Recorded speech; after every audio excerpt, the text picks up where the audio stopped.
This is a clip from Basketball at the Bar Live for watching.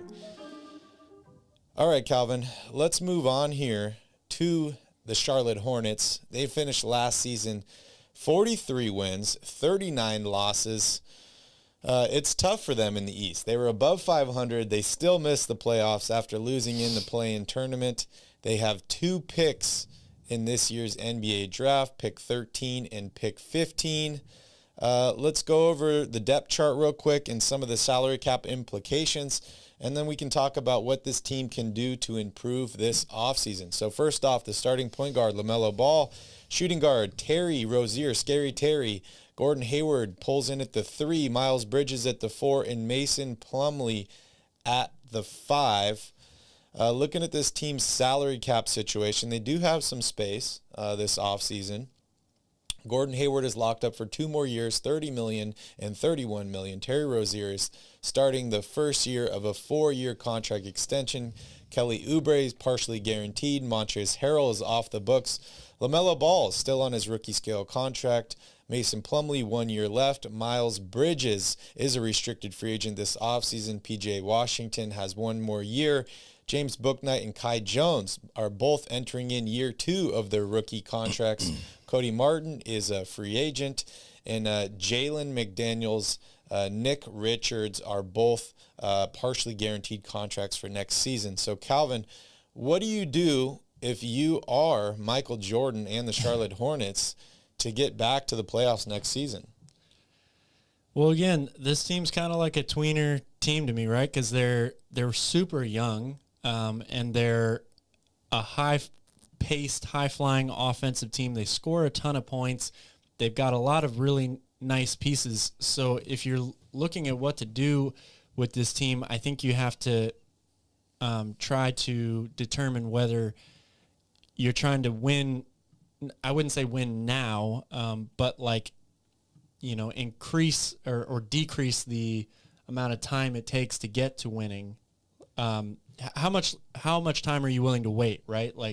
Is my main point. You've got LaMelo, who's 20. They need to figure out what they're doing with Miles Bridges. Are they going to re-sign him? He's only 24. James Bouknight, their first-round pick last year, is 21. They've got a ton of really, really young players. Jalen McDaniels is 24. So are you going to just kind of hope that these guys continue to take the next steps and develop and let this team just kind of play out the way that it is? Or are you going to try to make a big splash, a big deal, grab somebody like, say, a DeAndre Ayton in a sign and trade that accelerates how quickly you become a good team or a winning team? I think the biggest hole that this team has had for really ever since they've gotten LaMelo Ball, they want a big-time pick-and-roll center, a lob threat to pair with him. They've tried a few different people there. Montrezl Harrell is the most recent one, which is not a bad pair, I think. We'll have to see what happens with Montrezl Harrell's legal issues leading up to the start of next season. And he is a free agent. And he is a free agent as well.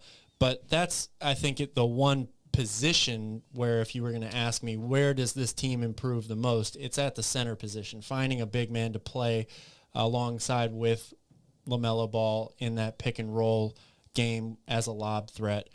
The rest of the team, I would try to move on from Gordon Hayward's contract. I just don't think he's productive enough to live up to that money anymore. Yeah. And you've already got a guy waiting in the wings, basically, in Miles Bridges, who you could re-sign for that same amount of money, pretty much, if you let him go. From there, it's all about, player progression. Is James Bouknight going to be ready to be a starting 2-guard in this league next season, come training camp? How much better is LaMelo Ball going to be? And then the biggest area where this team can improve as a team is defense, right? Yep. They were one of the best scoring teams in the league, but they allowed I forget what number they were in there, but they were at the bottom of the NBA in points allowed per game pretty much all season long. They couldn't stop anybody. So they hired Kenny Atkinson, who's a good player developer for a head coach. He's a defensive-minded guy. Hopefully he can get this team to play better defense next season. And I would definitely look to see if I could go out and grab a starting center. If not, I can rely on the draft. I think you're probably not going to find a guy who's a day one starter, but Mark Williams, he's projected the center at 13. from Duke. Yeah, he is probably the leading candidate for where they would be picking in the draft right now. Somebody that they could, hope progresses and builds as a great rim protector, would work well in the pick and roll game with LaMelo Ball if I can't get somebody like a DeAndre Ayton. And then I'm hoping that Kenny Atkinson makes this team better on defense. Yep. I'm getting rid of Gordon Hayward, and I'm letting the young guys progress on this team. Yeah, all good moves there. Just the addition of Kenny Atkinson is going to help this team a lot. But I think you nailed it right on the head. This team needs a center, and they need to play some defense. Yeah. I mean, just looking at this roster, you have two guys that averaged 20 points a game last season, a guy that averaged 19 points, and two guys that averaged 15 points. This team can score. They just can't play defense. I'm looking at a guy like Terry Rozier, who's just starting a new 4-year contract extension.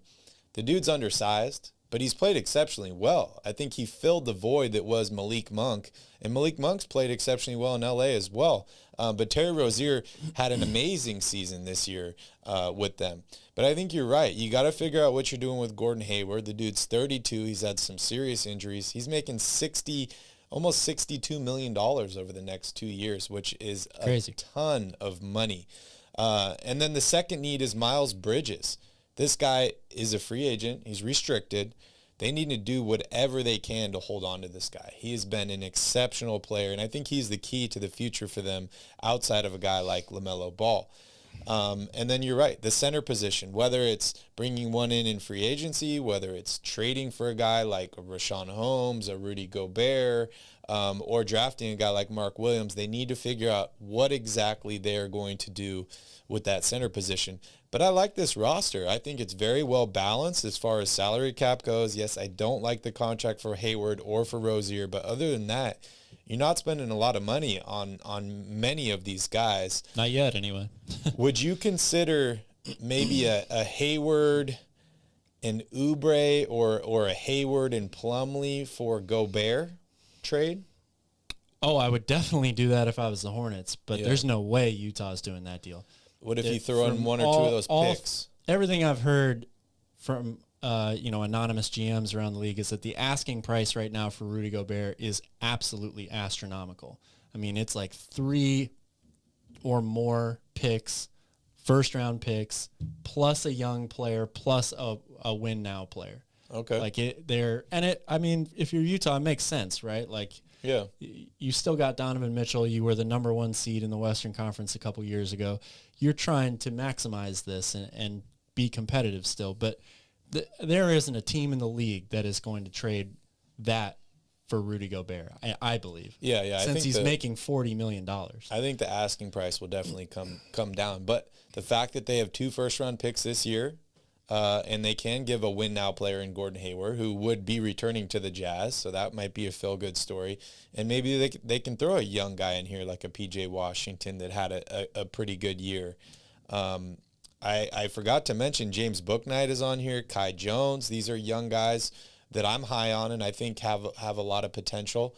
But yeah, this roster, they basically just need to figure out center, defense, and re-signing Miles Bridges is the key to me. Yeah. But I'm really stoked on Charlotte. I like the idea of trading for Rudy Gobert for this team. I mean that helps them in a lot of areas. I think he and LaMelo could work well together in the pick and roll game. And LaMelo is really the key to this team, right? If we're being honest, Yep. He's the 3rd pick in the draft, or was the 3rd pick in the draft. He's the star of this team. If Michael Jordan can get through to him on how to be the number 1 option on this team and how to actually play defense, like LaMelo has abilities and talent offensively that very few people do, especially for a guy his size. I mean, I don't like his shooting form, but he's still actually a decent shooter, or has become a decent shooter. Yep. If he can ever figure out how to play defense and lead a team, I mean, even if they didn't add anybody to this team, they would automatically make a huge stride just from that alone. Yeah, I agree. If you're a Hornets fan, make sure you hit that like button and make sure you subscribe to the channel. Calvin and I will be discussing the Hornets this entire offseason. And if you have any comments or thoughts on what you think the team needs to do, let us know down below in the comments. We would greatly appreciate it. So much for watching. As always, please don't forget to like this video and hit that subscribe button. You can join us live every single weekday, Monday through Friday.